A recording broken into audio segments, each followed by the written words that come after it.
বাংলাদেশে জঙ্গিবাদের কোনো অবস্থান নাই। মালয়েশিয়া থেকে বেশ কয়েকজন জঙ্গিকে ধরা হয়েছে এবং ফেরত দেওয়া হয়েছে বাংলাদেশে, আমরা যতদূর জানি। কিন্তু আপনাদের বিভিন্ন পক্ষ থেকে কিংবা সংস্থা থেকে দাবি করা হয়েছে বাংলাদেশে কোনো জঙ্গি নেই। আসলে কি বিষয়টা? এরা কোনো জঙ্গি নাই। আপনি ওইটার ব্যাপারে একটা কিন্তু প্রেস রিলিজও দিয়ে দিচ্ছে মনে হয় পররাষ্ট্র মন্ত্রণালয়। আপনারা গতকালকে হয়তো প্রেস রিলিজটা দেখছেন। ওখান থেকে 3 জন যারা আসছে তাদের মেইনলি ছিল যে তাদের যে কি বলে ওই ভিসার যে মেয়াদ উত্তীর্ণ হয়ে গিয়েছে।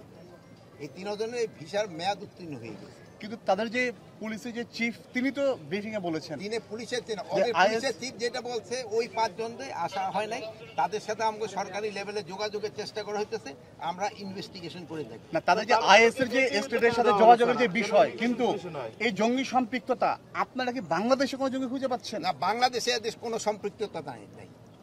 স্যার, কিন্তু ওখানকার আইজিপি বলছেন যে তারা বাংলাদেশের আইএস ইউনিটের জন্য অর্থ সংগ্রহ করে।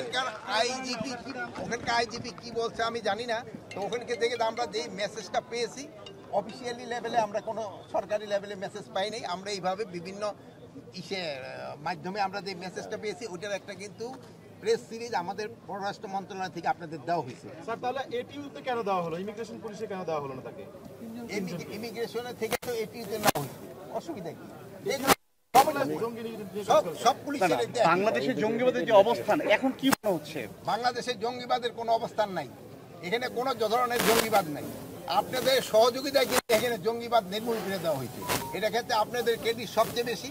আপনারা সবাই মানে কোনো ধরনের আপনারা এই যে গত 10 মাসে কোনো একটা ইনফরমেশন দিতে পারছেন জঙ্গিবাদের?